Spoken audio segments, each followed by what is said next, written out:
विनय पत्रिका, तुलसी के दार्शनिक दृष्टिकोण।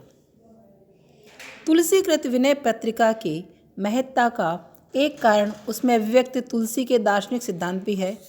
इस कृति में अभिव्यक्त तुलसी की दार्शनिकता को लेकर विद्वानों ने अपने अपने ढंग से विचार विमर्श किया है। विद्वान कुछ भी कहे, कोई भी मंतव्य व्यक्त करे, यह निश्चित है कि तुलसी की प्रतिभा समन्वयकारिणी थी। यही कारण है कि विनय पत्रिका में उसकी समन्वित दृष्टि से प्रेरित दार्शनिक दृष्टिकोण देखने को मिलता है। तुलसीदास जी ने इस ग्रंथ में किसी नए दार्शनिक सिद्धांत की प्रतिष्ठा नहीं की है, फिर भी उनके तत्कालीन दार्शनिक विचार और उनसे जुड़ी हुई मान्यताएं समन्वित रूप लेकर इस कृति में आई है। इस समन्वित रूप में तुलसी की मौलिकता निहित है। विनय पत्रिका बावजूद अपनी भक्तिपरता के तुलसी के दार्शनिक चिंतन को व्यक्त करती है। यदि विनय पत्रिका को ही दृष्टिपथ में रखें तो तुलसी के दार्शनिक सिद्धांतों का विवेचन हम इस प्रकार से कर सकते हैं। ब्रह्म के स्वरूप के संबंध में विभिन्न दार्शनिक सिद्धांतों की अपनी अपनी मान्यताएं हैं। अद्वैतवादी विचारक ब्रह्म को निर्गुण रूप मानते हैं और इसके विपरीत विशिष्टाद्वैतवादी ब्रह्म के सगुण रूप को समर्थन करते हैं।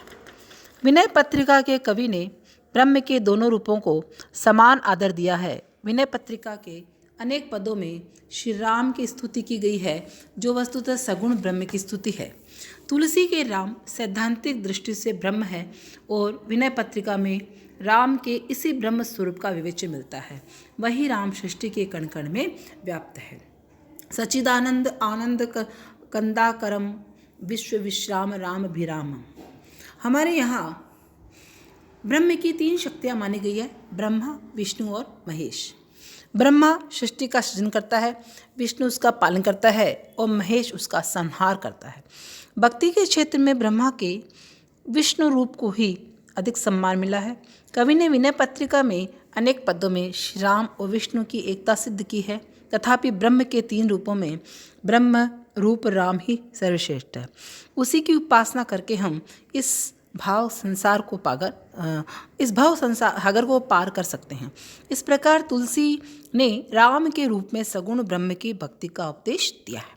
जगत, जहाँ तक इस जगत का संबंध है, तुलसीदास जी अद्वैतवादी विचारधारा के अनुरूप इस संसार को सर्वथा मिथ्या समझते हैं। जगत के मिथ्यात्व का वर्णन करते हुए तुलसी के अद्वैतवादी सिद्धांत के परंपरागत उपमानों का प्रयोग किया है, जैसे मृग, सर्प, रज्जु, रात्रि इत्यादि। मनुष्य को यह संसार बहुत सुंदर आकर्षक प्रतीत होता है, किंतु वास्तविकता यह है कि यह संसार मिथ्या है, इसका सौंदर्य क्षणिक है, स्वप्न की तरह काल्पनिक है। विनय पत्रिका में तुलसी की ये पंक्तियाँ जगत संबंधी उक्त धारणा को व्यक्त करती है। जागू जागू जीव जड़ जो है जग जामिनी, देह गेह नेह जाने जैसे घन दामिनी। कवि बताता है कि जिस प्रकार केले के वृक्ष को अनंत काल तक छीलने पर सार रूप में केवल छिलका ही हाथ लगता है, उसी प्रकार इस संसार का भी हाल है। संसार केवल देखने में सुंदर है, किंतु भीतर से केले के वृक्ष की तरह है, सारहीन लगता है। कोहु कह सत्य झूठ कह कोहु, जुगल प्रबल दो मान। जीव इस संसार को भ्रम के कारण सत्य समझ बैठता है और उसी में लिप्त पड़ा रहता है। जिस प्रकार सूर्य की किरणों के कारण रेत देखकर जल का भ्रम होता है, उसी प्रकार जीव की भ्रम में पड़ी हुई बुद्धि संसार को सत्य मान लेती है। यही भ्रम मनुष्य को इस मिथ्या संसार में दुख किए रहता है, क्योंकि इसी भ्रम के कारण वह संसार को सत्य मानकर उसके सौंदर्य और आकर्षण में खो जाता है, किंतु अंततः उसे वही निराशा हाथ लगती है जो जल मृग के प्रसंग में प्यासे मृग को प्राप्त होती है। माया, व्यक्ति के स्तर पर जिस भ्रम अथवा ज्ञान के कारण यह मिथ्या संसार सत्य प्रतीत होता है, सामूहिक अथवा समष्टि के स्तर पर उस भ्रम अथवा अज्ञान को माया की संज्ञा दी गई है। तुलसी ने मानस में माया का सजीव विवेचन किया है। उनके अनुसार माया के 2 भेद होते हैं, विद्या और अविद्या। ब्रह्म की 3 शक्तियाँ हैं, ब्रह्मा, विष्णु और महेश अर्थात निर्माण, पालन और संहार। यही विद्या है जिसे कवि ने आदि शक्ति अथवा योग माया का नाम दिया है। अविद्या जीव की बुद्धि को मोहग्रस्त कर देती है और संसार में सर्वत्र इस प्रकार इसका प्रसार है। कवि इसके लिए लिखते हैं कि देव धनुज मुनि नाग मनुज सब माया विवश विचारे। ब्रह्मा और शिव सभी इस माया के इंगितों पर नाचते हैं और ऐसी स्थिति में बेचारे जीव की क्या बिसात हो सकती है। इसी माया के कारण जीव मिथ्या संसार को सत्य मान बैठता है और अपने पराई के बंधनों में उलझ जाता है। इसी माया के कारण वह अपने शरीर को, अपने घर को, पुत्र स्त्री को अपना समझ बैठता है और उन्हीं के प्रेम बंधन में झगड़ा रहता है। माया का प्रसार संसार के कर्म, काल, स्वभाव, गुण, दोष सभी में व्याप्त है। संसार के सभी प्रपंच इसी माया के कारण उत्पन्न होते हैं। हो जड़ जीव ईस रघुराया, तू माया पति हो बस माया। तुलसीदास ने विनय पत्रिका में माया की इसी भयंकरता और भ्रमात्मकता का वर्णन किया है। जीव के तीव्र तापों के मूल में यही माया रहती है, क्योंकि माया जनित मोह जीव की बुद्धि को भ्रष्ट किए रहता है और इसके फलस्वरूप संसार के साथ बंधा फिरता है। इस माया के बंधन से मुक्त होने का एकमात्र विश्वसनीय उपाय भगवान की कृपा है। जीव जगत और माया संबंधी दृष्टिकोण समझ लेने के पश्चात तुलसी के जीव संबंधी दृष्टिकोण को समझने का क्रम आता है। उन्होंने जहाँ जगत को माया के संबंध में शंकराचार्य के प्रभाव को स्वीकार किया है, वहाँ जीव के संबंध में उनकी मान्यता कुछ भिन्न हो गई है। इसका कारण यह है कि शंकराचार्य तत्व चिंतक थे, जबकि तुलसी एक भक्त कवि हैं। भक्ति के क्षेत्र में जीव और ब्रह्म की द्वैत भावना आवश्यक होती है। यदि भक्त और भगवान एक है तो फिर मुक्ति कामना किसकी और भक्ति किसकी, और किसके द्वारा वे यह तो मानते हैं कि जीव परमात्मा का एक अंश ही है, किंतु परमात्मा से पृथक होकर वह माया जाल में फंस जाता है। मायावश उन्हें स्वर्ग को कर्म जाल में जकड़ लिया, अतः वह ब्रह्म से पृथक होकर विवश बना विभिन्न योनियों में भटक रहा है। तय निज कर्म डोर दृग कीनी, अपने करण गांठ गही दीनी। जीव को द्वैत का आभास इसलिए होता है क्योंकि वह जगत में आकर विकारग्रस्त हो जाता है। यदि वह समस्त विकारों का त्याग कर दे तो द्वैत भावना के भ्रम से मुक्त हो सकता है। वे मानते हैं कि जीव को यदि अपने स्वार्थ यथार्थ रूप को पहचानने में मुक्ति पानी है तो वह जगत के मिथ्यात्व को समझना ही होगा तथा उसे समझकर उसके संबंध तोड़ना ही होगा। दार्शनिक सिद्धांतों का स्वरूप। विनय पत्रिका में तुलसीदास ने जो दार्शनिक दृष्टिकोण प्रस्तुत किया है उसे सम्यक रूप से हृदयंगम करने के लिए विनय पत्रिका की ही सहायता लेनी आवश्यक है। तुलसीदास शंकर के अद्वैतवाद में पूर्णतः विश्वास नहीं करते।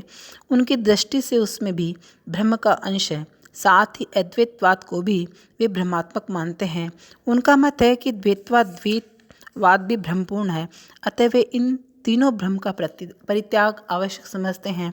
ऐसा किए बिना जीव की आत्मस्वरूप को नहीं पहचान सकता कि शिव उसकी दृष्टि में अनिर्वचनीय होने के कारण अद्वैतवाद, द्वैतवाद, विशिष्टाद्वैतवाद आदि के प्रभावों को स्वीकार करते हुए भी इन सबसे भिन्न अपना सिद्धांत प्रतिपादित करते हैं, जिसे उन्होंने एक दार्शनिक के रूप में विनय पत्रिका में व्यक्त नहीं किया, अपितु एक भक्त के रूप में ही अपने अनुभूति में मिलाकर समस्त पदों में बिखेर दिया है।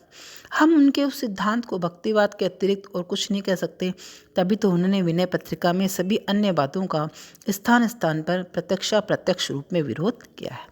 कोई कह सत्य झूठ कह को जुगल प्रबल को माने।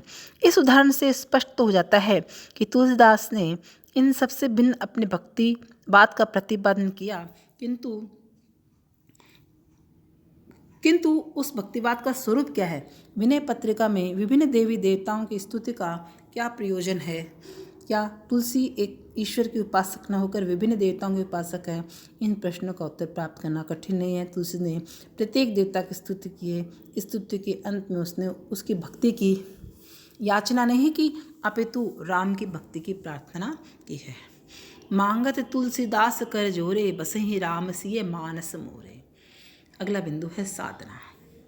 तुलसीदास ने विनय पत्रिका के माध्यम से जिस साधना की बात कही है वह संसार के विकारों से रहित साधना है। वे मानते हैं कि निर्मल निरामय एक रस तेई हर्ष शोक न व्यापहीं। वास्तव में यह स्थिति तभी उत्पन्न हो सकती है जब व्यक्ति या जीवात्मा पूरी तरह ब्रह्म पर आश्रित हो। यह आश्रय भाव उनकी साधना का विशेष अंग है, इसलिए उनकी साधना भक्ति भाव की साधना है, न कि दर्शन की। वे तो स्पष्टतः भक्ति भाव की साधना को अत्यंत सहज और सुलभ मानते हैं। वे स्वीकार करते हैं कि राम की भक्ति सहज, सुलभ और सुखदायिनी है। यही वह भक्ति है जो 3 प्रकार के तापों, शोक व भय आदि का नाश करने वाली है। किंतु यह भक्ति प्राप्त तभी होती है जब जीव को सत्संग या सत्संगति प्राप्त हो जाती है। इस प्रकार तुलसीदास के विचार से हरि की कृपा होने पर अविद्या का नाश होता है कि जीव को जिस आत्मरूप की उपलब्धि होती है वह भक्ति के क्षेत्र में उसकी साधना की चरमावस्था है। भक्त और भगवान का ऐसा एक स्थापित होने पर जीव को और कुछ प्राप्त करना शेष नहीं जाता।